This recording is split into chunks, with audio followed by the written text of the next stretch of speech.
Crazy.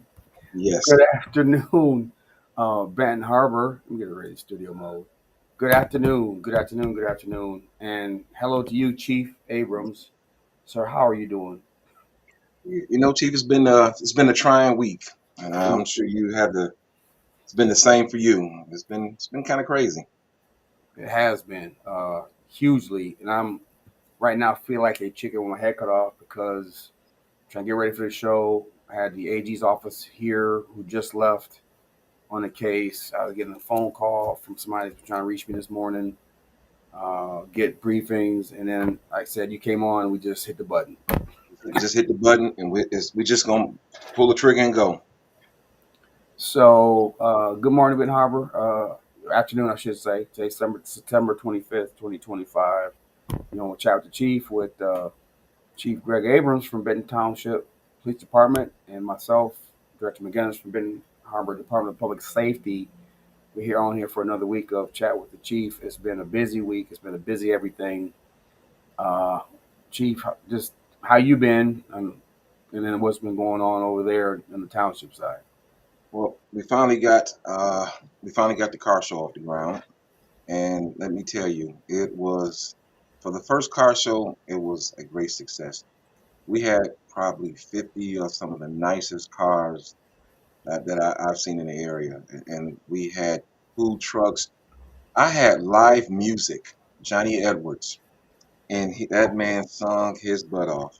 Johnny can So sing. we had live music, the food trucks, and here's the bread, here's the butter on the bread for everybody. So the owner of Slumberland was so impressed with this first car show. He is like, we're going to start planning this in May. This was the greatest thing, somebody could have brought to the business and so forth and so on. So the next year, I don't know, man. It's going to probably be bigger than I probably even can plan. So first success, we the rain probably stopped a lot of people from coming out. I think that was one of the reasons why we didn't have as many cars. Had been threatening rain all day. It did rain, but some of the people stayed. As far as the car show owners, even after the rain stopped, and you could see them drying their cars off, and when the little rain stopped, they just continue on. But it was really a nice turnout. A lot of people did come out to see the show, and as far as I'm concerned, it's a success. I got a lot of networking in, which for me is probably just as important as the car show itself. Yeah. Because that opens up the doors for more opportunities, before 9022, and the one for House of David, that's already planned as well. They're going to do their train ride they do every year, right before, what is it, Labor Day, Memorial Day, whatever day that is, and we're going to join with them. So I'm going to try to have two car shows next year instead of just Ooh. one. Ooh. And we'll just have to figure out, Dan, between us, how we want to divide our money up to put back into the community. However, we want to do that from the proceeds we collect.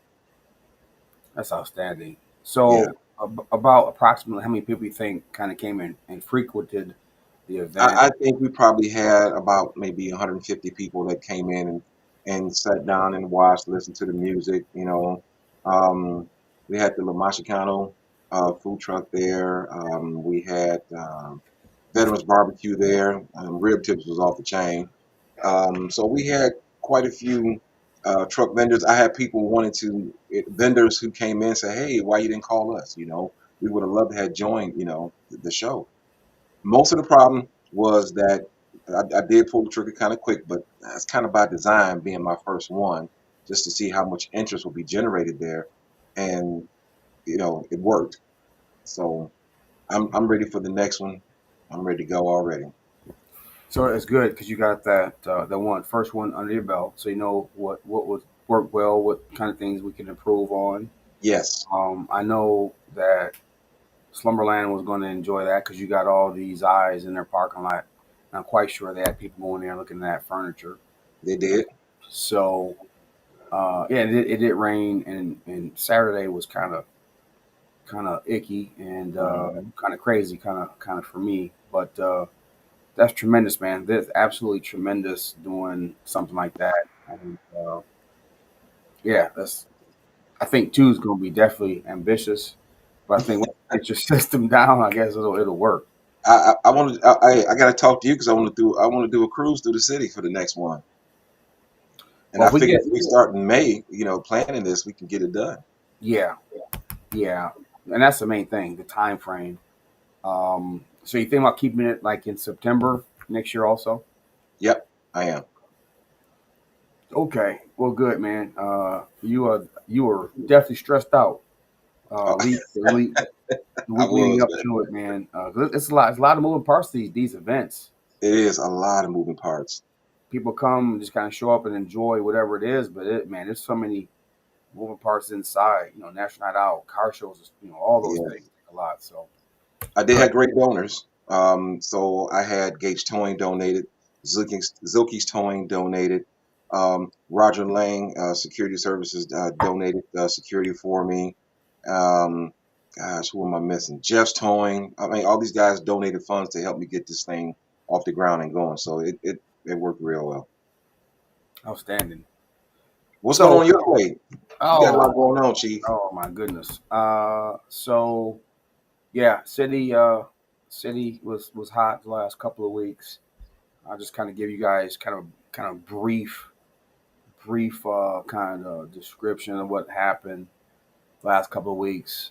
Unfortunately, we did experience our first homicide of the year. Um, Incident over in Bus. Unfortunately, the young man who was the victim was in between, a couple guys shooting at each other, unfortunately. And, really just talking about it, my heart goes out to the family because it's terrible. I'm not going to mention any names, of course, but just be praying for that family generally. This was a young man, say he's 14, 15 years old. Um, Good news is we have the shooter in custody. Actually, we have two arrests on that. Recovered the weapons. Obviously, that does not take away the pain of the family. However, between again, we talk about this the working together of our two departments. We get a quicker response. We get more detectives on scene. Of course, with the addition of our MCU, a major case unit that helps us both. We get a lot of detectives there, and we had a lot of cooperation, Chief, and that's what breaks the case early. We had cooperation, I want to say, from almost everybody, which is a rarity. If years Right. ago it was, we're not telling you nothing, blankety blank, do your job. I think people are they're tired. So that happened unfortunately. But again, we're Benton Harbor, and we generally get our people. So that is in he's in custody, lodged, and we'll go through the process. But please be praying for the family.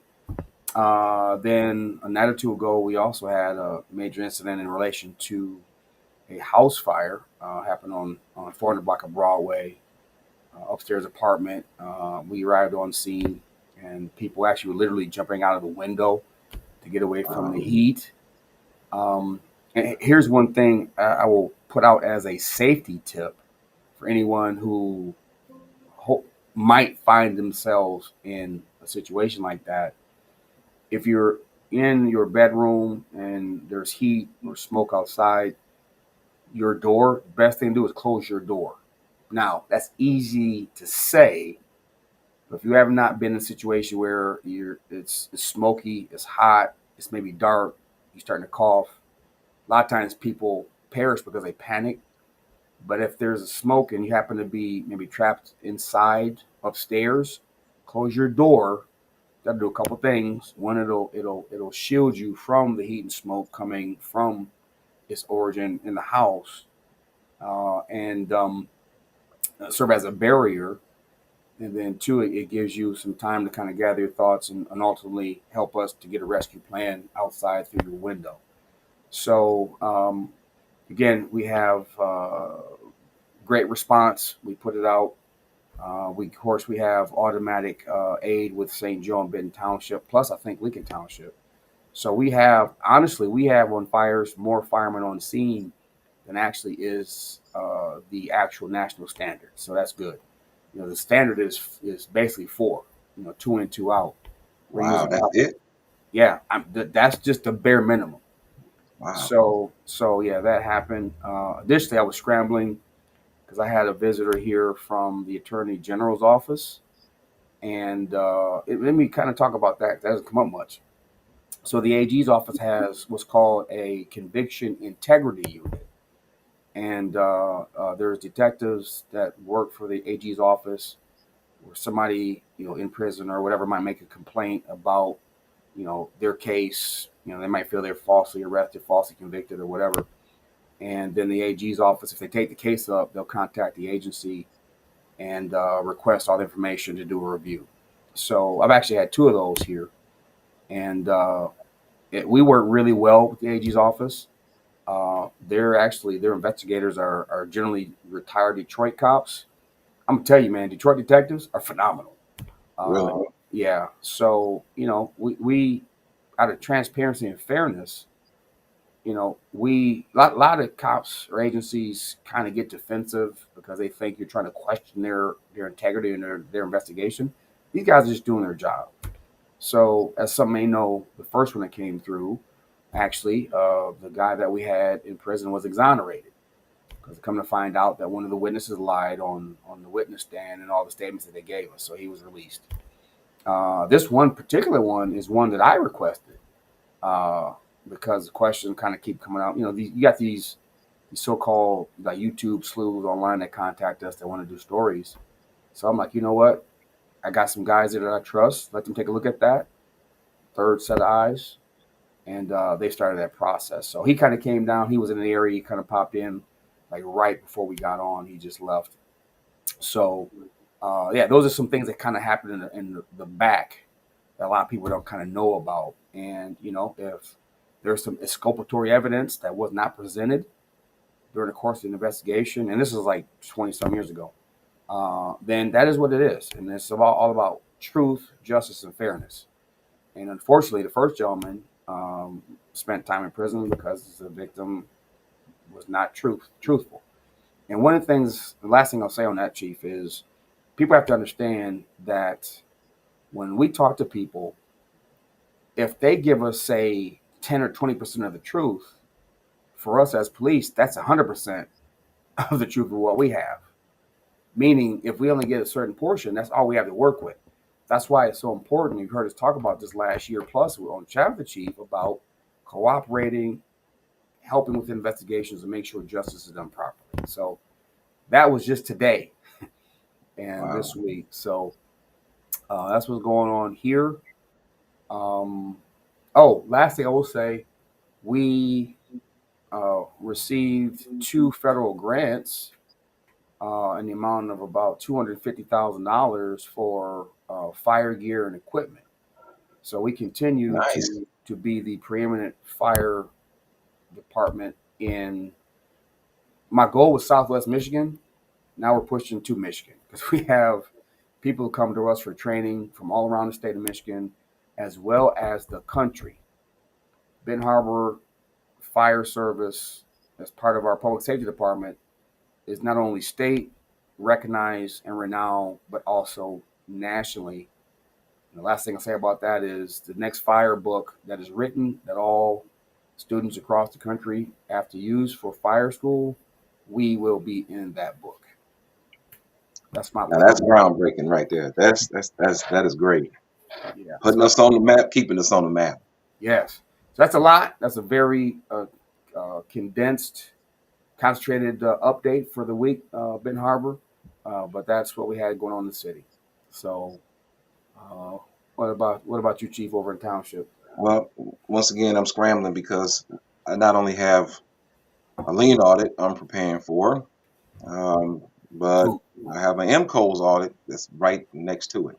ooh, So if any of you have ever been involved in audits, you know the anxiety levels that you experience in order to make sure that you're going to pass these audits. Because if you don't pass these audits, departments have been shut down.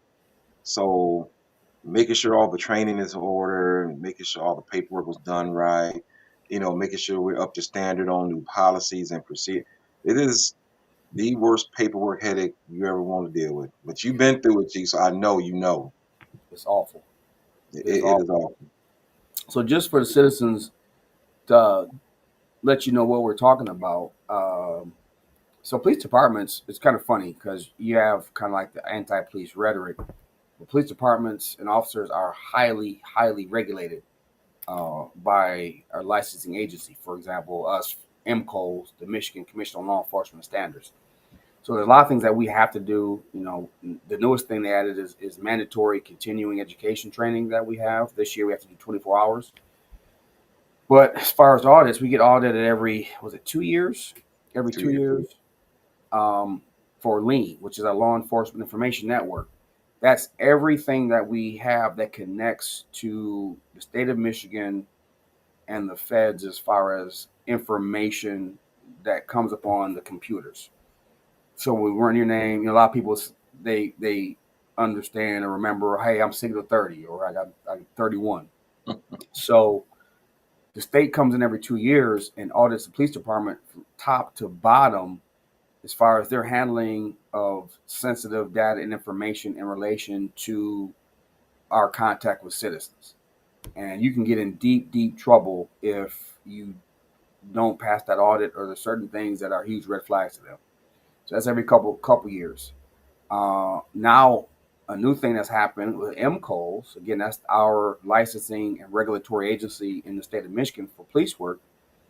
Not only have they incorporated mandatory continuing ed training, they also have now put in place audits of police departments. They look at us top to bottom, especially with personnel and integrity of personnel.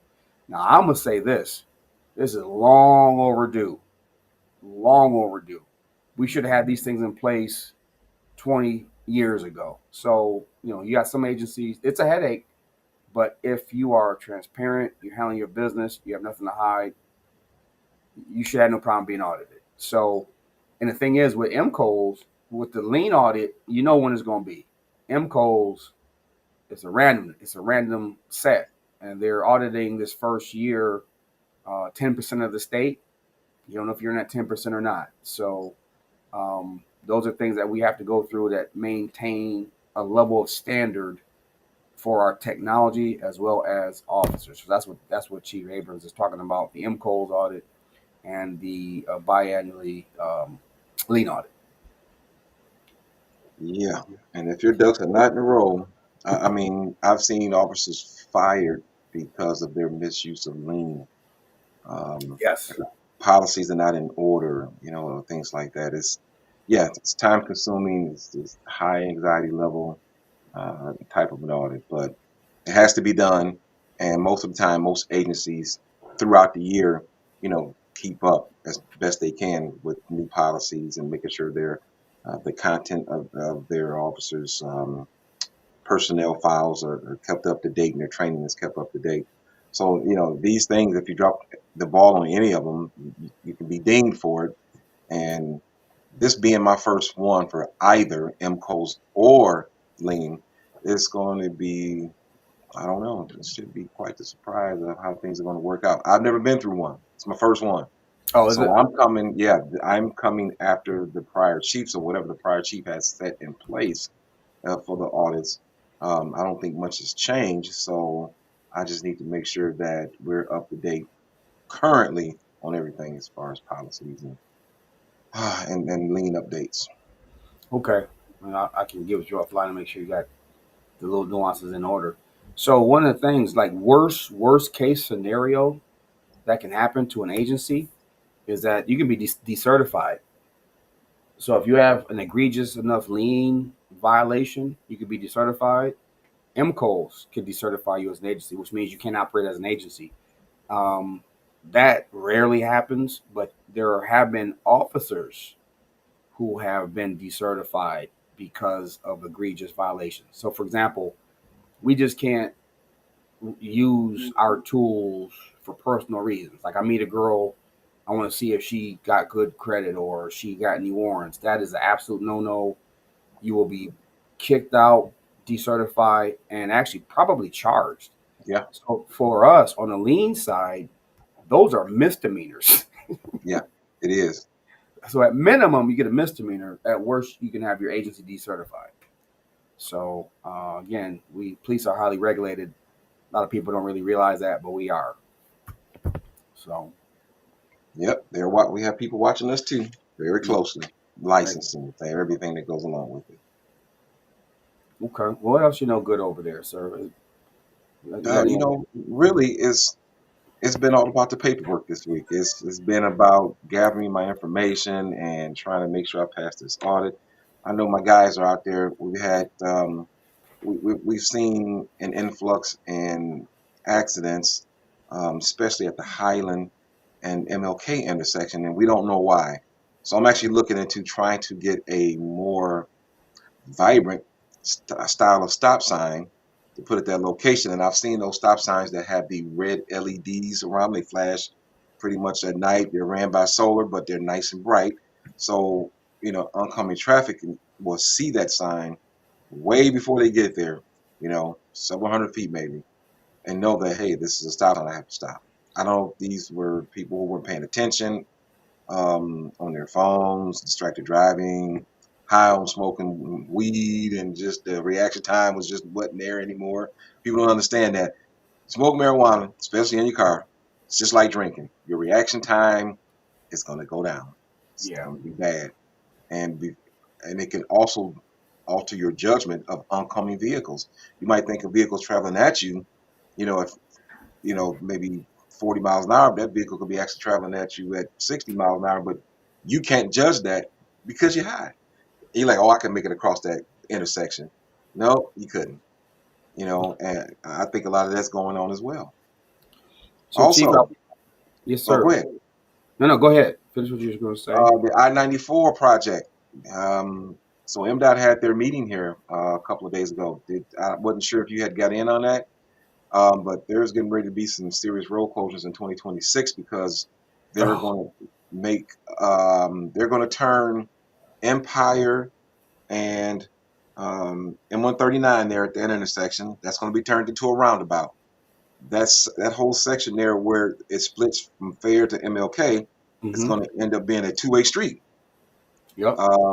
So we got some major road projects coming up. The community, I'm sure you can go on the MDOT website and you can take a look at it and see exactly what's getting ready to happen here. But it's going to be some major changes through that corridor that you might want to be aware of.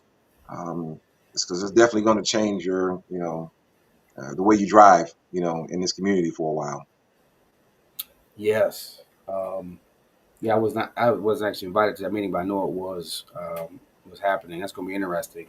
So, one thing I will say, Chief, in relation to what you're saying, as far as stop sign at Highland and Fair, is that I know I actually almost actually went into the intersection with a car coming. So, what's kind of unique, Fair. I think part of the problem is Fair kind of it winds, Hmm. and there's a general arc that is approaching like Highland.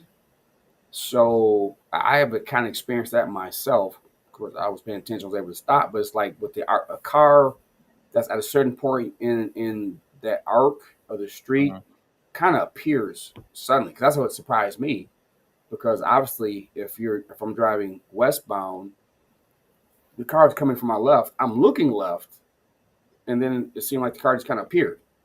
Hmm. So that's kind of a possibility too. I think definitely we're good chance distracted or whatever. Or But just misjudging the speed because of the cars popping up. yeah, Yeah, that's definitely true. yeah. Especially when you're approaching the right Britain, when you coming across around, you got the is it not Charles Gray? Is it the Sammy Smith Center over here? Hmm. And you got the turn to Britain on the left. So that's possible. One quick thing I do want to put out there, and again, if you send us stuff, we'll put out there to support any organization or any effort. Speaking of Highland, there's going to be a group that is doing all things wellness in Highland this Saturday, and I'm reading from the flyer. Join us for a picture perfect day filled with sunshine, laughter, games, food, vendors, wellness activities, community resources, sports, trivia, music, and more. It's this Saturday, September 27th, 1216 Blossom Acres, which is Highland. Going to be from 12 to 3.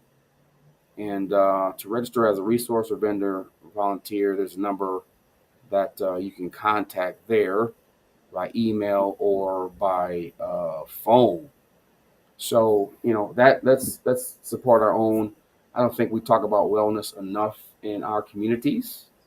So I support anybody that's talking about health and wellness, and of course, this is something that's good for our folks.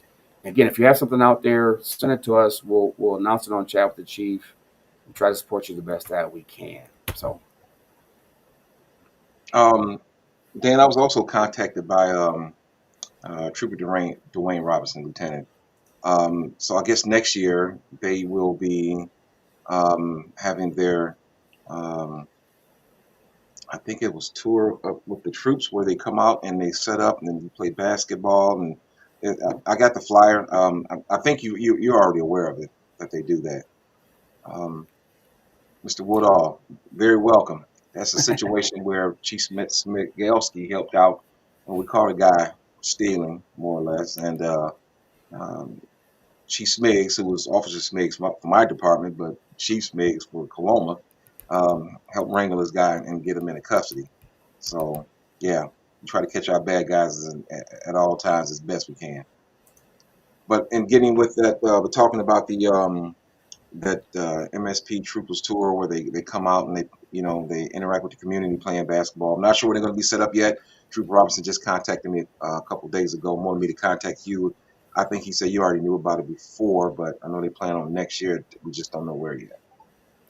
is that trooper basketball thing? Yeah, yes. Okay, yeah, they did. We'll stop there. Um, Yeah, Miss Road. Yeah, people speed down Highland like it's a freeway. Absolutely, and Britain too. Every day I take players home from practice, and like leaving what's that not the trailer park on Highland. It's escaping me. What is it? on Highland? Yeah, no, I'm sorry. On Empire Oh, the ravines? Ravine. Yeah. Man, leaving the ravines, I'm very careful because they are. She's right. That's Empire, but they do Highland the same. They're zipping through like it's a speedway. But if I'm So not mistaken, though it's not posted, it's just like parts of Highland. I think the speed limit there is actually 55, if I'm not mistaken. I know it is on Highland. is it? Um, yeah, only parts, I should say, from Crystal East. Um, they have a 55-mile-an-hour speed limit. I was like, wow, why would you put 55 miles out on the stretch of road? Or even Empire, where all those residents are at. I Right. mean, 40, 45 should be the maximum, but yeah, you got to be careful. They be zipping out. She says, and we'll pass you if you're only doing the speed limit. That's true. That is true. Hmm. So Truck says he thinks it's 35. So Maybe that is maybe parts of it is, but the rest of it is like up to 55 miles an hour. yeah. I am thinking though, like to your point, closer to like MLK. That's residential. I'm sure as it goes out into towards Millburg, it might. Hmm. But it's yeah. I'm very careful leaving the ravines. I'm very careful when I leave the one that is actually on Britain because they be so. And I'm old, so I got my reaction time ain't as good, like you were saying. Yeah, yeah. Okay. Chief, I'm for the most part, I think I'm talked out. Again, it's been a lot. I see we got quite a bit of concern about the speeding on our streets here. Shaq says it's 55 going to Benton Center. I know, and he would quietly be an expert because he drives for a living. So, uh, I wonder is he speeding too? Hmm. man, you know what though? I would say like truck drivers, I doubt it because I know a couple, Hmm. and cause they used to drive. So I can never be a truck driver, never, No. because I can't just do 55. Again, let's be honest and transparent, and I can't. I imagine it would be psychologically devastating. I'm going 55 and seeing everybody just kind of passing me by, 'cause I can only go 55, and they go, even if you go, the speed limit 70, it's still zip, zip, zip. That Right. would be like the equivalent of waterboarding torture to me. If I Yeah, I can understand that. But gee, had that's all. That's all I got, though. We got a lot. We both got a lot of work ahead of us still, and we still trying to make the 49022 a better community. And I'm glad I was able to. We talked about the speeding on those certain roads. yeah, I will let my sergeants know to put their people out there and start doing a little bit more traffic. And this is why I like the dialogue. Okay, yeah, so we know we got speeding in this location. All right. So people, I'm letting you know now, for those in 49022, I will have my traffic cards out. I'm not gonna tell you when, but they'll be out there and they'll be doing radar. So slow your roll. Let's keep it safe. and just Jack said, chief point of order. Hey, just being honest. Actually, it's funny because I was driving. I turned off Highland on the fair, and one of my cars stopped me. It was late at night, so I know we were patrolling that area. So Yeah. yeah, that was kind of funny. So okay, Ben Harbor, we love you. We appreciate you guys. For those that support us, make sure you share, chat with the chief, with your social media, so we can get the word out there. I think these updates are very timely and important, and this is your time to be able to dialogue with us every week. So that's all that I have. We're gonna get out of here until next week. Same bat time, same bat channel. All right, Chief. We'll get out of here. We'll talk to these guys later. All right. Sounds good.